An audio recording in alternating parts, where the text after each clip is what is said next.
ladies and gentlemen, boys and girls, children of all ages, it's time for What Do You Call It? Podcast.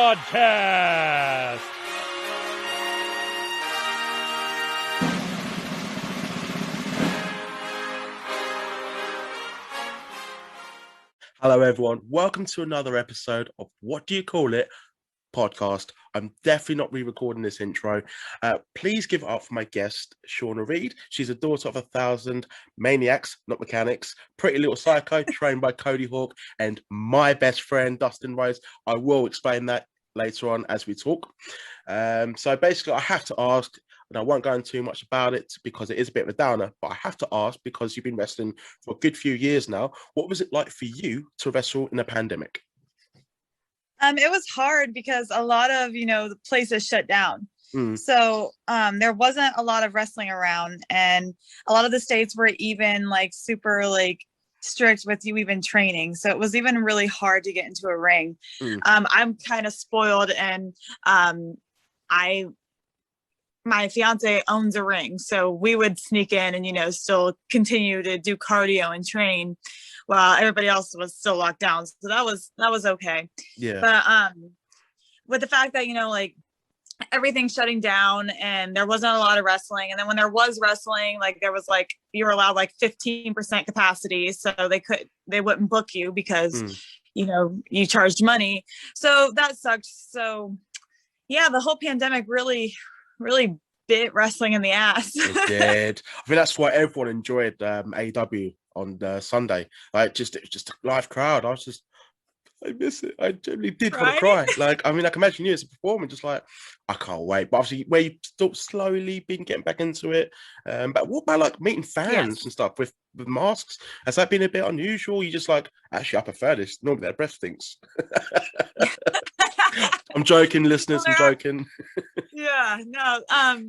I think it sucks, because one of the things I really love and live for is, especially on kids, to see, them just coming up to meet you and just seeing them smile. Or even if you're a bad guy, but they just come up to meet you and they have the biggest cheesy smile on their face, and you can't see that. You can see it in their eyes, but it's not the same. And so just recently, I've been actually getting to meet fans without their masks on. So it's starting to get, a little bit better. And it makes you realize just how thankful you were for it, in the past years, because when you had to meet fans with masks on, it sucks. I'm gonna be honest with you. If I was a fan and I knew I had to go and I had a meet and greet with a wrestler and I had to be 6 feet away from them or behind a glass, and then literally the mask in the photo as well. Exactly. Or wearing a mask.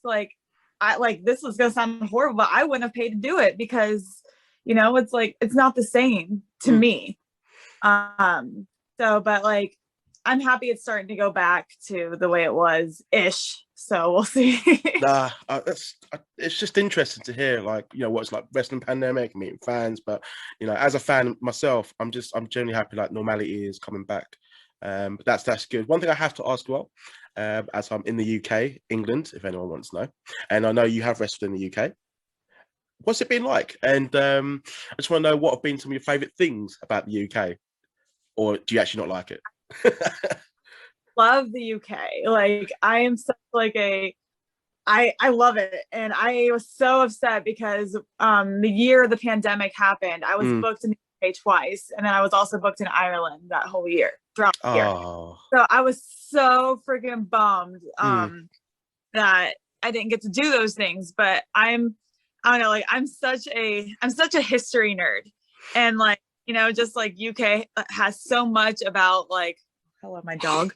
That's my dog having a hairball on his back. Yeah. But I absolutely love the Tower of London, and I'm a huge mark for the Royals. I'm not gonna lie. So the whole drama going on with Meghan and Harry and stuff. Yeah, I'm on their side, if I'll be honest. I didn't think I'd be talking about politicals and the royal family, but I'm on their side. Leave them alone.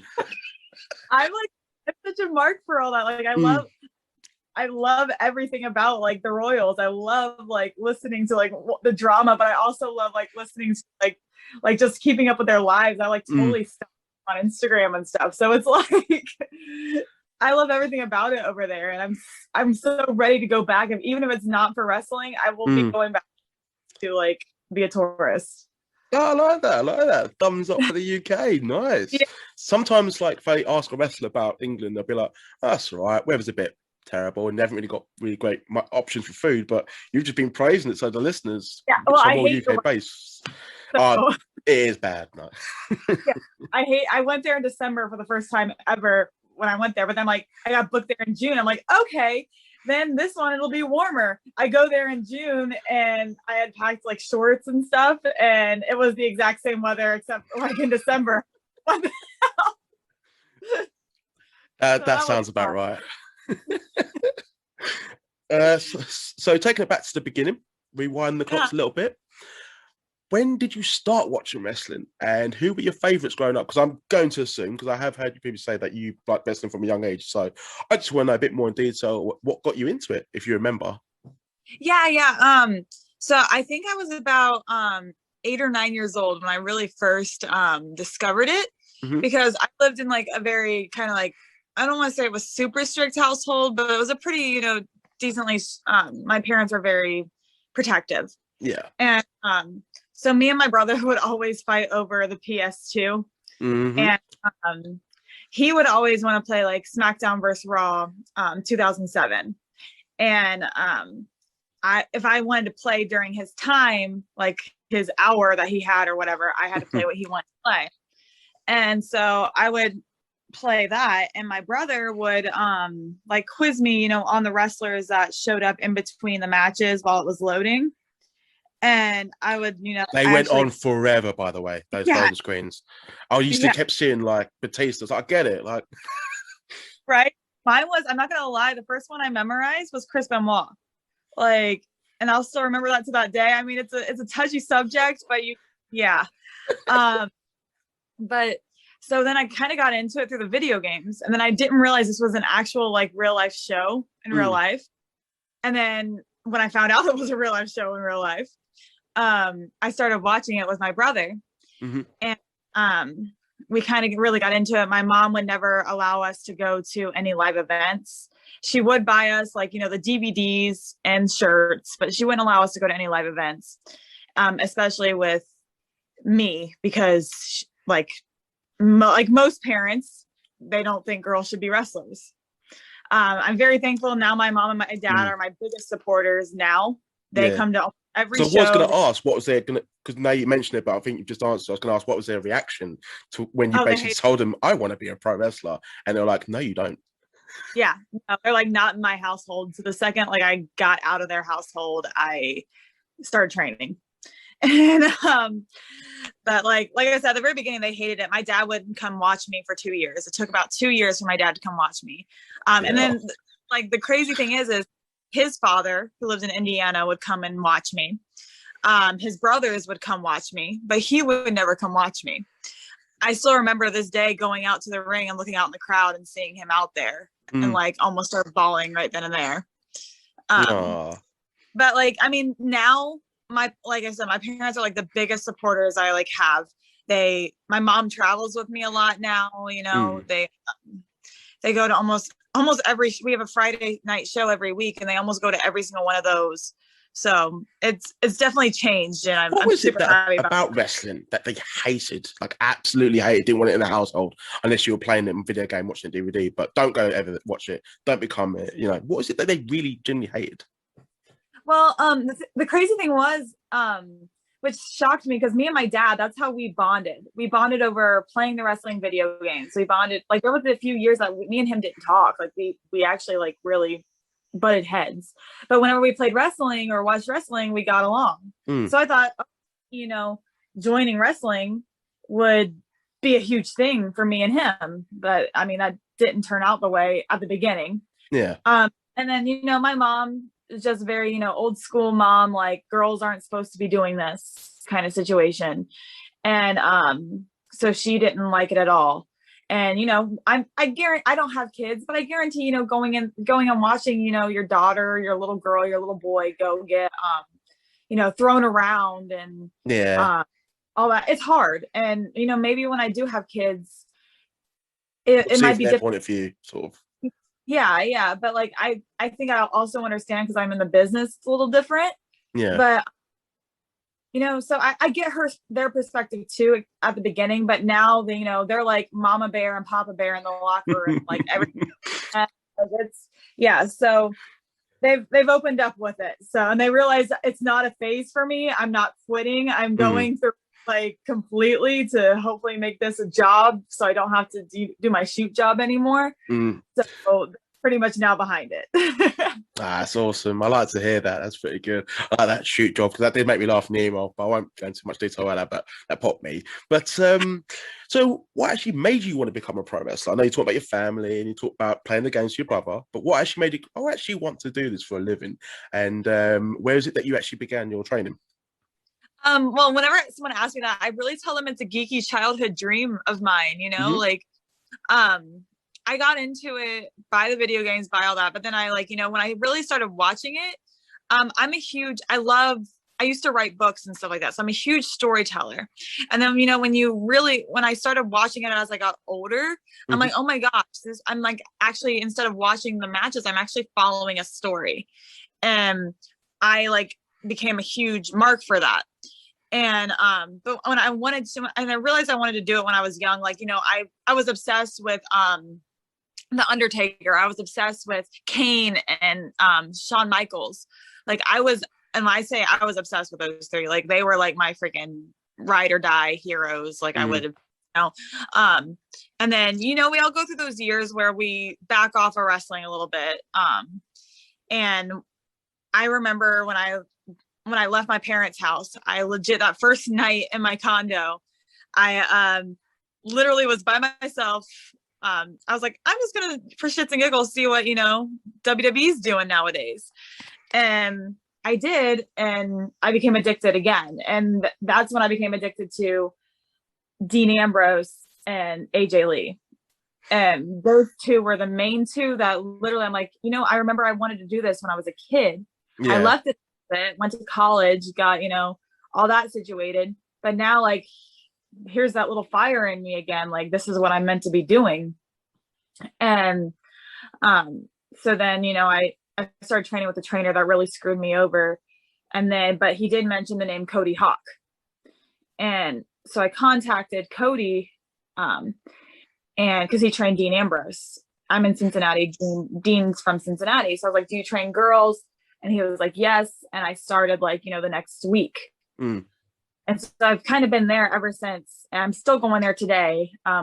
There was 3 months out of this year that I moved to Texas to train with Dustin Rhodes. So I wasn't there for January through March. But through the years, I've been training with Cody. I've been training with Mexican luchador Super Zeta.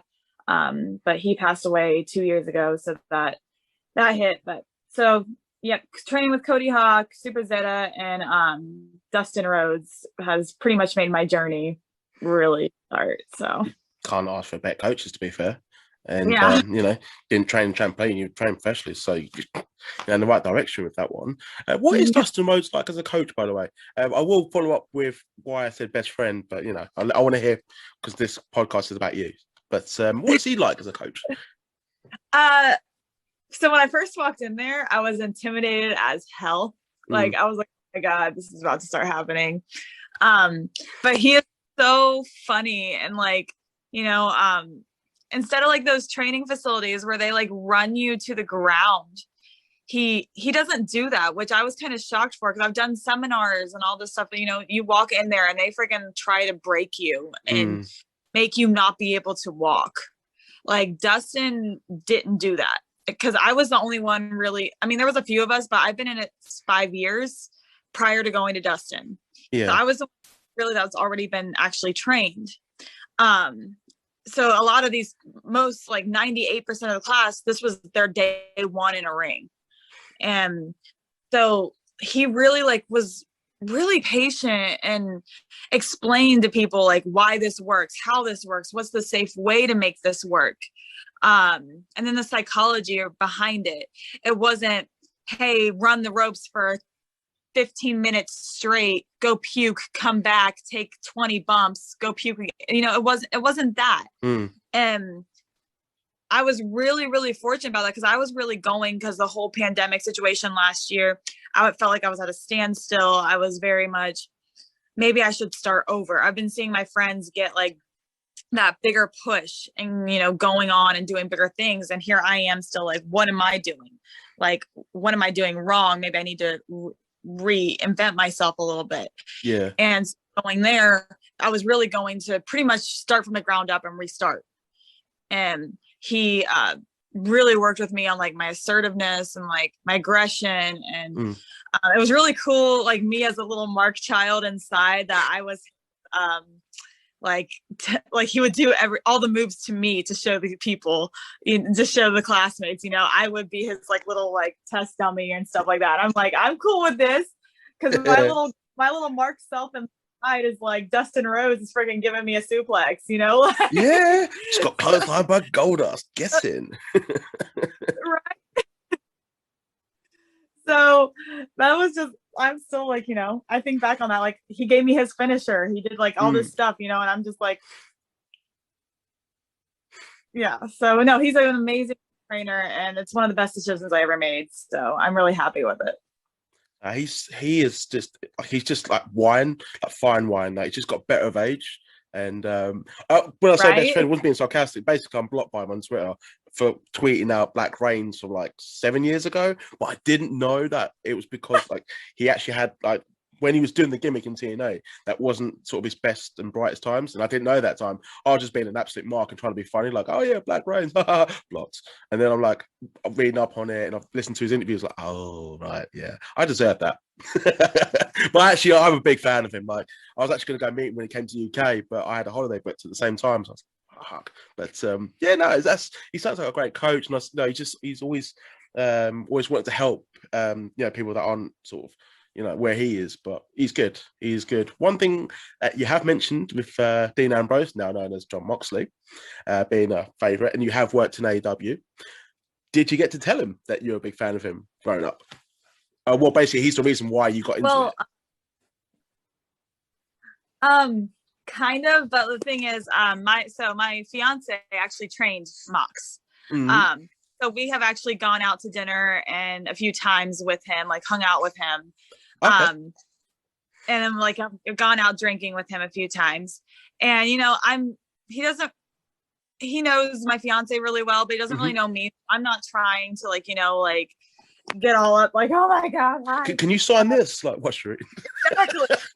But no, every time he's been crazy, cool with me and buying me drinks, really starting to get to know me too.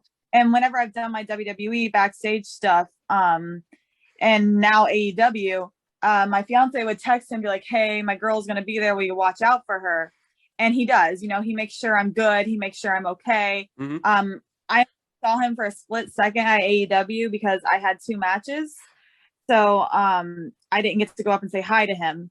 And when I did see him, he was talking to somebody, and I didn't want to, still be the respectful person here. Hey, you're you and I'm me. I'm not going to corrupt you. Even though we kind of know each other a little bit. But my fiance did tell him one night when we were drinking in Las Vegas. I had not said anything, but my ultimate, once again, geeky goal is to be able to lock up with Jon Moxley just once. And he told him. Yeah. So, this was right in between the whole WWE AEW thing. So actually it was the night that he quit WWE because he was with us when I quit WWE. Oh, yeah. So we did not know he was going to AEW because he wouldn't tell us. He said, just watch. I want your guys' reaction. And we didn't know. And Cody had said something about we were all out drinking. He said something like, dude, at the end of the night, my girl, he told him, and I was sitting there what the F are you doing? Said that all he wants to do is lock up. He can Yeah. do that. And he says, you never know. It might happen in the future. We'll see what happens. And I'm like looking at him like, we didn't know AEW yet. And him like, the heck are you talking about? So yeah, I think he knows. But I'm really hoping that he was too drunk to remember. I hope he remembers now. I don't. Oh God! Firstly, sounds great. Just like, just do it, man. Just Yeah, I was so mad. No, that's awesome. I know you done extra work in WWE. I just want to know because WWE is sort of can be a scary place sometimes, but I just want to know what was your experience like, and did you interact with any of the talent backstage that a lot of fans, well, the listeners may know or recognize? Yeah, so I did. I've done WWE Extra Talent. I've done about 16 loops with them before COVID. I had 4 more booked with them that year. COVID hit, but COVID. Right. I mean, it's really, really freaking cool, like to see all the production and all of it like be built up. It really is. It's amazing, and it really is, a goal to get to one day, like to get to that big stage. I got to, I pretty much met everybody, which was really cool. Their current roster. Yeah. There were people there that were like, I got to meet Trish Stratus, and that was like a childhood dream of mine. Like Mickie James, those are all huge for me too. But like, I actually started becoming friends with like Alexa Bliss, and then, COVID started. But then, when they start seeing you really like be there every few months, like I was lucky enough to go, like, I was probably there every 2 months. And they were using me a lot, and they were like flying me out to California, and like, I was like very lucky to be being used. And then they would start seeing you around, and so all the superstars would start knowing you, like Xavier Woods and Kofi every time. Hey, well, my other name is Kayla, but they're like, hey Kayla, how are you? And I'm like, I'd be like, huh? Like, exactly me? What? So that was, it's really cool. And like I said, the catering is top notch, just saying. So no wonder why Eric Bischoff hit there. Right.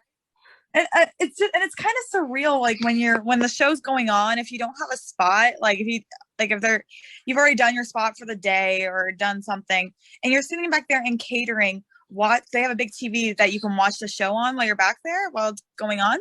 It's really surreal back there, and just eat catering and watch it with these superstars. Like watching Famous, watching it with John Cena, watching it with Sting, when Sting was there.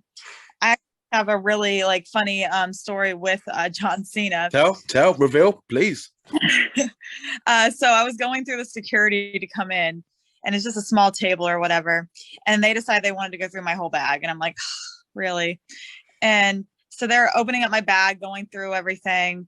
And then they just kind of like threw my bag kind of like to the side and said, all right, you're clear. And my bag was like exploding. So I had to like put everything back in my bag. And I'm kind of like blocking the security a little bit, the other side of the table. And then all of a sudden I hear John Cena's voice, and I'm like, oh shit, I gotta like get off this table and like hurry up. And so I quickly I just pick up my friggin' suitcase and put it on the floor so he would have room on the table, like if he had anything. And I'm trying to get my stuff back together. And then all of a sudden, like he bends down, and all of a sudden I see hands helping me. Like I look over, and Cena, is like helping me pack up my bag. And like, I was like, oh crap. And then so I'm like, no, I got it. And he goes, no, he's like, no, let me help. And so, he helped. Boom. I, thank him. And then I go to ask the people, I'm like, do you know where the female extras locker room is? And they kind of blew me off a little bit. They're like, and these are just the workers at the actual like arena. This isn't anybody that is contracted with WWE. They kind of like blew me off a little bit. And Cena kind of saw that, and he came up and he grabbed my suitcase, like my little rolly bag, and then turned to the guy and said, she asked if you know where the extra stuff is. And they're like, oh yeah, it's right down the hall. And he's like, come on, sweetheart. And he rolled my bag down there. I'm like, no, please give me this, because if anybody sees John Cena like rolling my bag, I would be on the like, do not invite back. And so, but no, he walked me to my locker room with my bag and made sure I was okay. And there's a lot of there's great stories about Cena and there's bad stories about Cena in real life, and I have a good story, which I'm very thankful for, because he's one of the ones I looked up to as a child as well. So I love to hear that. Cena's awesome. Yeah, there's a feedback there. Like Kevin Owens is the sweetest guy I've ever, like, he actually cares about the extras. There are the good ones, and there are the ones that you're like, okay, but that's awesome. Yeah, but no, WWE is definitely a great place to go. I know there's a lot of coming out about it right now. As an actually signed talent working there, and I don't know anything about any of that. So, but yeah, I'm not gonna lie. But your experience is good. That's it. Yeah. If they called me and said, "Hey, here's we want you for extras work," or "Hey, here's a contract," I wouldn't say no. So that's where we're at. Because I know they do get like sort of a bad rep, but it's this is what this podcast is about. It's talk about your experience, and I like to hear that it was a good experience. You wouldn't have gone like 16 times, It's I had to quit hospital to go if it wasn't a good experience. So that is commitment. You've wrestled in AEW against two popular wrestlers, Thunder Rosa and Britt Baker. You have wrestled Britt Baker before, haven't you? We were on the same show. Oh, okay. Years ago, right at the beginning of both of our careers. So we were on the same show. That was my first time wrestling her. I wrestled Rebel before. So this was the first time wrestling her. Oh, okay. And how was that for you? Sort of being at AEW, because AEW at the moment is just, potential to be competition to WWE. In some ways, it's overtaken with with the YouTube shows and stuff like that. But I just want to know from your personal experience, what was it like being there, working with Britt and working with Thunder Rosa? So AEW was absolutely amazing. I like the fact that it was way more laid back than WWE. WWE dressed like to the nine, like in heels, like dresses, everything. AEW's like, hey, you're going to be here for 13, 14 hours a day. Freaking wear your workout sweatpants, wear your tennis shoes. We don't care, which instantly is a A+ in my book, because I am not a dress girl at all. It was when I went the first day and like dressed up thinking that's what I was supposed to do. Got there and I was like the only freaking one dressed up. Like, okay, great. But then, so wrestling Britt was pretty cool. It was really a big experience for me to wrestle Thunder Rosa. Like, it was kind of, I hate to say that to me was more of a big deal to me. Thunder Rosa was once I got in the business, she was a dream match for me at some point. And I've been dying to wrestle her forever. To even come across her on a show, to meet her, like, I was a big fan, and I still am a big fan. Like, I'm a huge Thunder Rosa mark. And the fact that when they told me that, hey, you have Rosa today, I was like, wait, what? Like, because one, it's at AEW, a place where I'm trying to get to, that I, dream of getting to. And it's Thunder Rosa. Like, it's like, oh my gosh, like, I'm going to panic. But, she asked me to be down at the ring, like, an hour before, and we wrestled for like an hour before on the ground, just so we could feel each other out, like on the floor, just chain wrestling, just so we could feel each other out. And it was amazing. Like, I was a kid in a candy store, and it made me feel so more comfortable, going out, like being able to go out there and not like question myself. And she really did like a pep talk with me right before before the match. And like, it's something that I really needed to hear that day. Like, and so I'm so friggin' thankful for her. And no, AEW was amazing. And I'm wrestling on Rosa's show in 2 weeks. So it'll be fun. Sounds fucking awesome. I just want an experience. Something you looked up to Yeah. to take the time, didn't have to, but did, and made your experience just that much better. And now you're going to be wrestling for our company. Is it Mission Pro? Yes. That's one. Cool. No, that's I've sort of been paying attention a bit more to that one now. Just to sort of wrap it up, I want to know about your independent wrestling experiences as well. And I know you talked about like sort of meeting Trish and obviously meeting legends. Have you been able to wrestle sort of any legends in the business in the independent scene? I have. I wrestled Victoria. Nice. Yes. I absolutely I admire her so much, and I her a few years ago, and we actually became really good friends. We went out and drank together afterwards, and it was so freaking cool. And yeah, and then I've wrestled in a mixed gender tag against Lanny Poffo. Yeah, the genius. Nice. Yeah, on YouTube, you can look it up. And I wrestled in a mixed gender match against oh my gosh, Chris Masters. Nice. So I like that. There's that. I've got a soft spot for him. It's a shame he didn't get the run that he deserved. Yeah. I wrestled against me and Cody wrestled against him and his wife, so that was pretty cool. And then who else? I mean, Rebel. I feel like I've wrestled against one more, and I'm totally blanking, and I'm gonna hate that I'm blanking on it. That's all right. I'll put you on the spot a little bit. The question, to be fair. So yeah, I was just going to ask, and then I've just been, for delayed then. Sorry. What I was going to say then is because you mentioned about the legends, but who have been some of your favorite opponents? And I know you might feel bad about leaving some names out, but just some of the first names that sort of jump out to you that you have wrestled previously, and who would you like to wrestle in the future? Well, of course, Thunder Rosa is going to be the top one for me. Thunder Rosa and Victoria. Other favorites, of course, are going to be like Haley Shadows, Thunder Kitty, Jessie Bell, Smothers, Queen Aminata, Harley from Springfield, Illinois. Those all were like fun, really, really fun matches. And then in the future, I mean, she'll probably never come back to wrestling, but I mean, my ultimate dream match, I'm not going to lie, is AJ Lee, but I don't think she'll come back.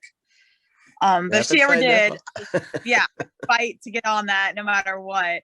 I'd love to wrestle. I guess, I don't know if she's going to, it might be Cassie Lee now, but former Peyton Royce is a goal of mine. And then, let's see who else.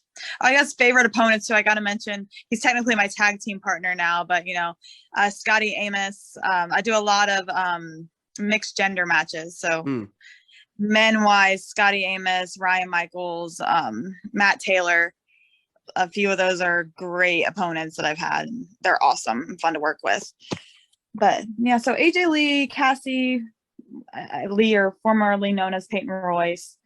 A lot of fans are wanting to see me versus Abaddon, and I am totally down for it. She's got a great look, really cool look. Yeah, and she's such a sweetheart too. So I'm definitely down for it. I know in a few weeks I'm wrestling Alex Gracia, so that'll be fun. And then in a few more weeks, I just got booked to wrestle against Maddie Rinkowski in California in August. So yeah, she's pretty good. I've had her on here before. She's really cool.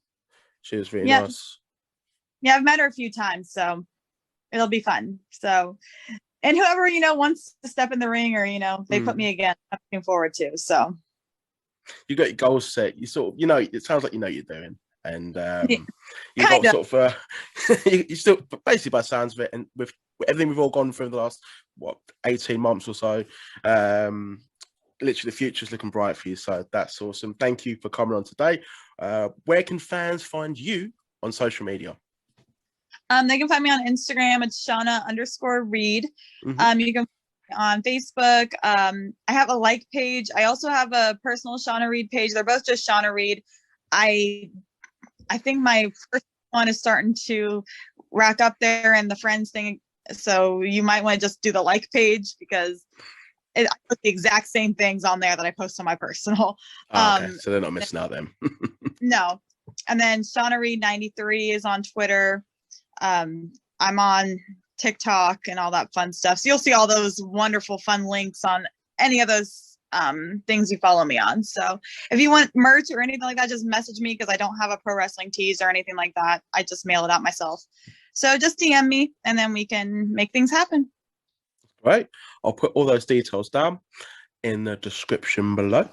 And what I just want to know who, because I was going to ask at the beginning, but sort of got a bit sidetracked with the UK and everything else. But just last question, and I shall let you enjoy the rest of your day. Who is Shawna Reed? She is, let's see, she is a daughter of 1,000 maniacs. All she does, she has multiple voices in her head. She talks to them. Some are nice, some are evil, some are crazy.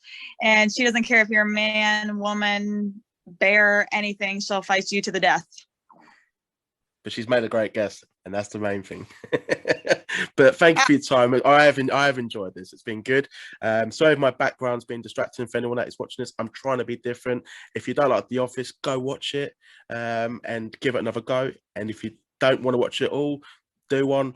But thank you for coming on Watch Your Call It podcast. For everyone that is still listening, there will be more episodes coming out this week. And I hope you all stay blessed. Thank you. Thank you. Hello, everyone. I have a special message for my next guest. Hey, everybody.